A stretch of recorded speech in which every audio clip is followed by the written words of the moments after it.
നമസ്കാരം. ഇൻഫിനിറ്റ് സ്റ്റോറീസിന്റെ പുതിയൊരു അധ്യായത്തിലേക്ക് എല്ലാവർക്കും സ്വാഗതം. നമ്മുടെ ജീവിതത്തിലെ സകല ദുഃഖദോഷ ദുരിതങ്ങളും തീർത്ത് നമ്മുടെ ജീവിതത്തിലേക്ക് ഐശ്വര്യവും സമ്പൽ സമൃദ്ധിയും നിറച്ചുകൊണ്ട് ഭഗവാൻ വാമനമൂർത്തി, നാരായണമൂർത്തിയും മഹാബലി തമ്പുരാനും കടന്നു വരുന്ന മറ്റൊരു തിരുവോണം കൂടി ഇങ്ങിതാ എത്തിയിരിക്കുകയാണ്. വരുന്ന ബുധനാഴ്ചയാണ് തിരുവോണം. ലോകമെമ്പാടുമുള്ള മലയാളികൾ തിരുവോണം ഒരുക്കാനുള്ള തിരക്കുകളിലാണ്. ഈ ഒരു സമയത്ത് നിങ്ങളെല്ലാവരും, എല്ലാ പ്രേക്ഷകരും നിങ്ങളുടെ വീട്ടിൽ ഞാൻ ഈ പറയുന്ന 2 കാര്യം തിരുവോണത്തിന് മുമ്പ് ചെയ്യണേ. നിങ്ങളുടെ വീട് രക്ഷപ്പെടും, ഭഗവാൻ എത്തും, തമ്പുരാൻ എത്തും, എല്ലാ അനുഗ്രഹങ്ങളും നൽകി നിങ്ങൾക്കും കുഞ്ഞുങ്ങൾക്കും കുടുംബത്തിനും എല്ലാ ഐശ്വര്യങ്ങളും പ്രദാനം ചെയ്ത് ഭഗവാൻ മടങ്ങുകയും ചെയ്യുന്നതാണ്. ഏറ്റവും സത്യമുള്ള 2 കാര്യമാണ് നിങ്ങൾ ചെയ്യാനായിട്ട് ഞാൻ ഈ പറയുന്നത്. എല്ലാവരും, ഓണം ഒരുക്കുന്ന എല്ലാവരും ഈ 2 കാര്യം ചെയ്യണേ കേട്ടോ. അതായത് ഞാനിവിടെ മൊത്തം 9 കാര്യങ്ങൾ പറഞ്ഞുതരാം. ഈ 9 ഐശ്വര്യ കാര്യങ്ങളിൽ നിങ്ങളെക്കൊണ്ട് പറ്റുന്ന, എല്ലാവർക്കും പറ്റണമെന്നില്ല, ചെയ്യാനുള്ള സ്ഥിതി ഉണ്ടാവണമെന്നുമില്ല. നിങ്ങളുടെ സ്ഥിതിക്കനുസരിച്ച്, നിങ്ങളുടെ കഴിവിനനുസരിച്ച്, നിങ്ങളുടെ കുടുംബത്തിനനുസരിച്ച് ഞാൻ ഈ പറയുന്ന 9 കാര്യങ്ങൾ കേട്ടിട്ട് ഇതിലേതെങ്കിലും 2 ഐശ്വര്യമായിട്ട് നിങ്ങളുടെ വീട്ടിൽ ചെയ്യൂ. അതിൻ്റെ ഗുണം വരുന്ന ഒരു വർഷക്കാലം, ഈ ഓണം മുതൽ അടുത്ത ഓണം വരെയുള്ള ഒരു വർഷക്കാലം നിങ്ങൾക്കും കുഞ്ഞുങ്ങൾക്കും കുടുംബത്തിനും കിട്ടുന്നതായിരിക്കും. ആ വീട് രക്ഷപ്പെടുമെന്ന് സാരം. അപ്പം ദീർഘിപ്പിക്കുന്നില്ല, ഞാൻ 9 കാര്യങ്ങളും ഒന്നൊന്നായിട്ട് ഇവിടെ പറയാം. നിങ്ങൾ കേട്ടു നോക്കൂ. പറ്റുന്ന ഏതെങ്കിലും 2, ഏറ്റവും കുറഞ്ഞത് 2, ചിലപ്പോൾ ചിലർക്കൊക്കെ എല്ലാം ചെയ്യാൻ പറ്റുമായിരിക്കും, എല്ലാം ചെയ്യുന്നവർ ചെയ്തോളൂ, നല്ല കാര്യം. പറ്റുന്ന 2 ഈ ഓണത്തെ വരവേൽക്കാനായി നിങ്ങളുടെ വീട്ടിൽ ചെയ്യൂ. ആ വീട്ടിൽ ഭഗവാൻ എത്തിയിരിക്കും, അനുഗ്രഹിച്ചിരിക്കും, നന്നായി വന്നിരിക്കും എന്നുള്ളതാണ്. ദീർഘിപ്പിക്കുന്നില്ല, ആദ്യത്തേലേക്ക് വരാം. ഒന്നാമത്തെ കാര്യം എന്ന് പറയുന്നത്, നിങ്ങളുടെ വീട്ടിൽ ശ്രീകൃഷ്ണ ചിത്രമോ ശ്രീകൃഷ്ണ വിഗ്രഹമോ അല്ലെങ്കിൽ ഭഗവാൻ നാരായണൻ്റെ ചിത്രമോ വിഗ്രഹമോ ഉണ്ട് എന്നുണ്ടെങ്കിൽ ഈ ഓണത്തിന് മുമ്പ്, തിരുവോണത്തിന് മുമ്പ് അതെടുത്ത് തുടച്ചു മിനുക്കി വൃത്തിയാക്കി നിങ്ങൾ കടയിലോ മറ്റോ പോകുന്ന സമയത്ത് ഒരു മഞ്ഞ പട്ട് വാങ്ങി ചാർത്തണം കേട്ടോ. നമ്മളെല്ലാവരും ഓണക്കോടി വാങ്ങിക്കുന്നവരാണ്. നമുക്ക് ഓണക്കോടി വാങ്ങിക്കും. നമ്മളുടെ വീട്ടിൽ നമ്മൾ വെച്ചാരാധിക്കുന്ന ഭഗവാൻ നാരായണനും നിങ്ങളൊരു ഓണക്കോടി വാങ്ങിച്ചു നോക്കിയേ. ഓണക്കോടി വേറെ ഒന്നും വേണ്ട, ഒരു മഞ്ഞപ്പട്ട് വാങ്ങിക്കുക, ഭഗവാന്റെ വിഗ്രഹം തുടച്ച് വൃത്തിയാക്കുക, ആ ഭഗവാന്റെ വിഗ്രഹത്തെ ചൂടിക്കുക. നമ്മളെല്ലാം നമുക്ക് ഓണക്കോടി വാങ്ങിച്ച് വരുന്ന സമയത്ത് നമ്മൾ ഭഗവാനെ മറന്നു പോകരുത് എന്നുള്ളതാണ് ഏറ്റവും ഐശ്വര്യമുള്ള കാര്യമാണ് കേട്ടോ. വീട്ടമ്മമാരൊക്കെ ഇത് കാണുന്നുണ്ട്, ഗൃഹനാഥമാരൊക്കെ ഇത് കാണുന്നുണ്ട്, സ്ത്രീകൾ ഇത് കാണുന്നുണ്ട് എന്നുണ്ടെങ്കിൽ നിങ്ങൾ മുൻകൈ എടുത്തൊന്ന് ചെയ്യണം കേട്ടോ. കാര്യം അത് സ്ത്രീകൾ ചെയ്യുമ്പോഴാണ് അതിന് ഫലം ഏറെ എന്നാണ് പറയുന്നത്. ഭഗവാൻ ഏറ്റവും ഇഷ്ടമാണ്. അതുകൊണ്ട് എല്ലാവരും മറക്കരുത്. ഏതെങ്കിലും കടയിൽ പോകുന്ന സമയത്തോ അല്ലെ അമ്പലത്തിൽ പോകുന്ന സമയത്തോ പൂജാ സ്റ്റാളുകളിൽ പോകുന്ന സമയത്തോ ഒരു മഞ്ഞപ്പട്ട് വാങ്ങിച്ച് വീട്ടിൽ കൊണ്ടുവരിക.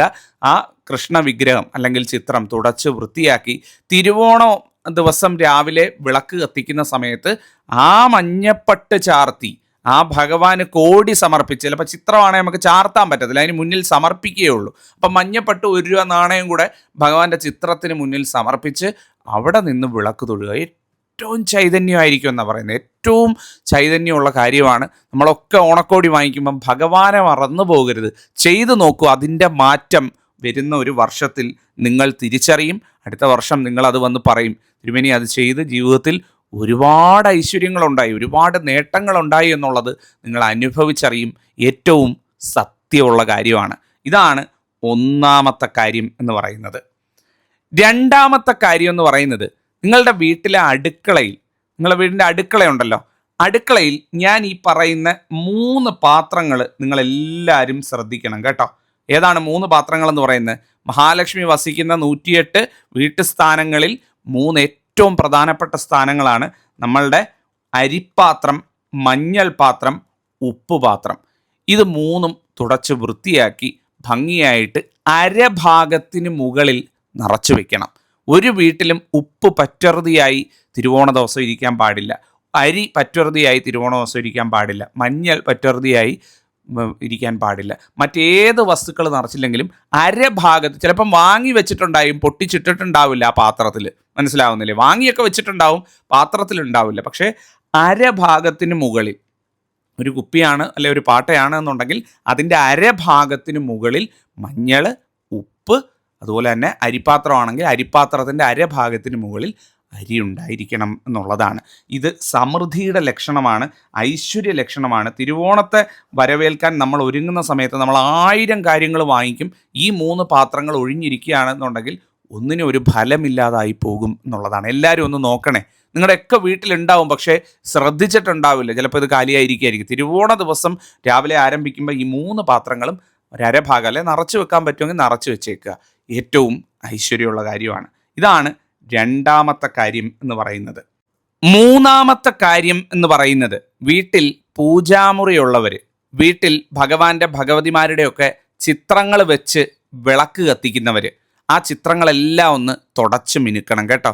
നിലവിളക്കിൻ്റെ അടുത്ത് ആ വയ്ക്കുന്ന ചിത്രങ്ങളൊക്കെ ഒന്ന് തുടച്ച് മിനുക്കണം, ഒന്ന് തുടച്ച് വൃത്തിയാക്കി എല്ലാത്തിലും മഞ്ഞൾ കളഭ പൊട്ട് ചാർത്തണം കേട്ടോ.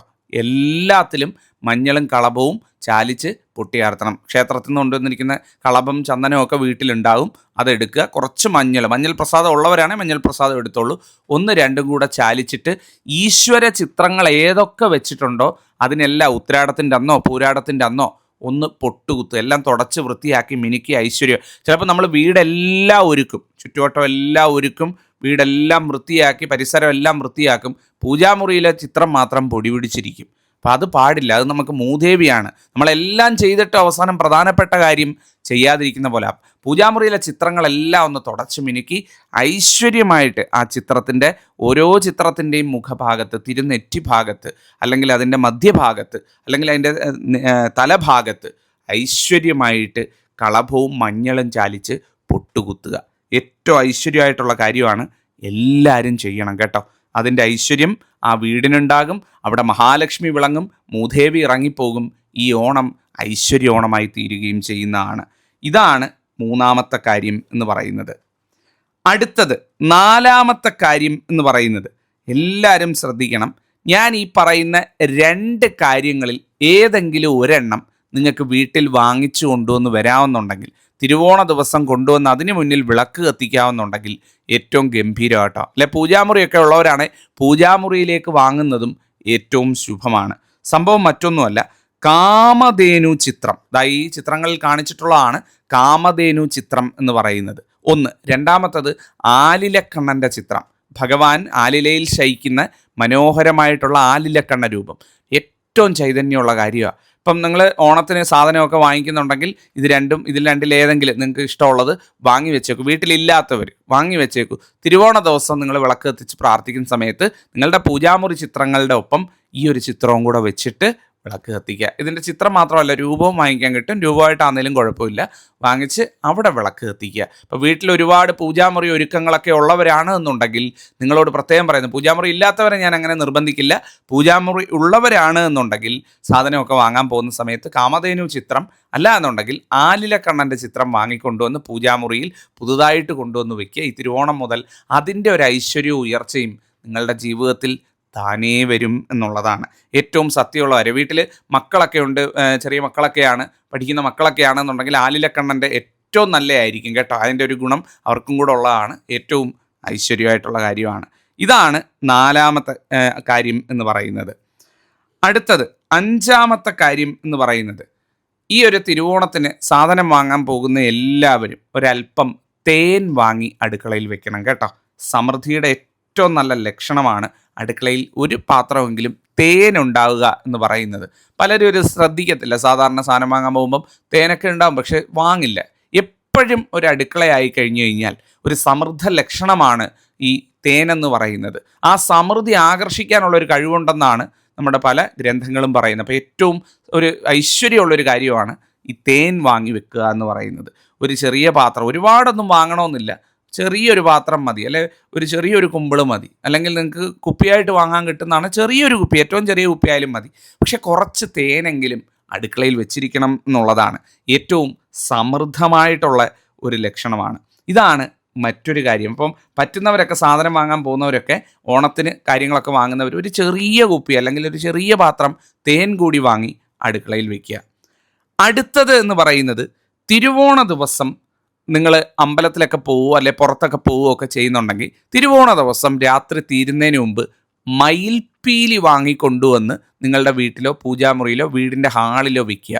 ഏറ്റവും ഐശ്വര്യമായിരിക്കും എന്നാണ് പറയുന്നത്. കിഴക്കോട്ട് മുഖം തിരിച്ച് വേണം വെക്കാനായിട്ട്. മയിൽപ്പീലി മുഖം കിഴക്കോട്ടിരിക്കുന്ന രീതിയിൽ വെക്കണം. ഏറ്റവും ഐശ്വര്യം കേട്ടോ.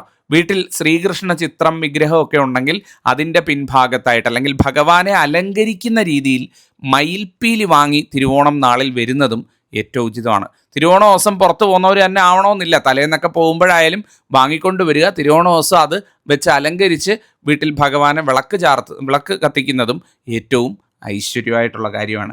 മയിൽപ്പീലിയാണ് മറ്റൊരു കാര്യം നിങ്ങൾക്ക് വാങ്ങിക്കൊണ്ട് വന്ന് ഐശ്വര്യസമൃദ്ധമായ ഒരു ഓണത്തെ വരവേൽക്കാൻ നല്ല കാര്യം എന്ന് പറയുന്നത്. അടുത്തത് എന്ന് പറയുന്നത്, നിങ്ങളുടെ വീട്ടിനടുത്ത് ദേവീക്ഷേത്രമുണ്ടെങ്കിൽ ഈ ഓണത്തിന് മുമ്പ് ദേവീക്ഷേത്രത്തിലൊക്കെ തൊഴാൻ പോകുന്നവർ, അല്ലെ തിരുവോണ ദിവസം തിരുവോണമായിട്ട് അമ്പലത്തിൽ തൊഴാൻ പോകുന്നവർ, ക്ഷേത്രത്തിൽ തൊഴാൻ പോകുന്നവരൊക്കെ ഉണ്ടെങ്കിൽ അവിടെ പോയി ഒരു കുങ്കുമ അർച്ചന അല്ലെങ്കിൽ സിന്ദൂര പുഷ്പാഞ്ജലി, കുങ്കുമ പുഷ്പാഞ്ജലി എന്നൊക്കെ പറയുന്ന, കുങ്കുമാർച്ചന എന്നാണ് പൊതുവെ പറയുന്നത്. ചിലയിടങ്ങളിൽ മാത്രം കുങ്കുമ പുഷ്പാഞ്ജലി, സിന്ദൂര പുഷ്പാഞ്ജലി എന്നൊക്കെ പറയും. അപ്പോൾ ഈ കുങ്കുമാർച്ചന നടത്തുക സ്ത്രീകളാണ് നടത്തേണ്ടത്. നിങ്ങളുടെ പേരും നക്ഷത്രവും പറഞ്ഞു കൊടുത്ത്, പ്രത്യേകിച്ചും വിവാഹിതരായിട്ടുള്ള സ്ത്രീകൾ അത്തരത്തിൽ കുങ്കുമാർച്ചന നടത്തി അതിൻ്റെ പ്രസാദം കൊണ്ടുവന്ന പ്രസാദത്തിൻ്റെ ഒരു ഭാഗം നിങ്ങളുടെ സിന്ദൂരച്ചെപ്പിൽ നിക്ഷേപിക്കുക. എല്ലാവരുടെയും കയ്യിൽ, വിവാഹിതരായിട്ടുള്ള സ്ത്രീകളുടെ കയ്യിൽ സിന്ദൂരച്ചെപ്പ് ഉണ്ടാവുമല്ലോ.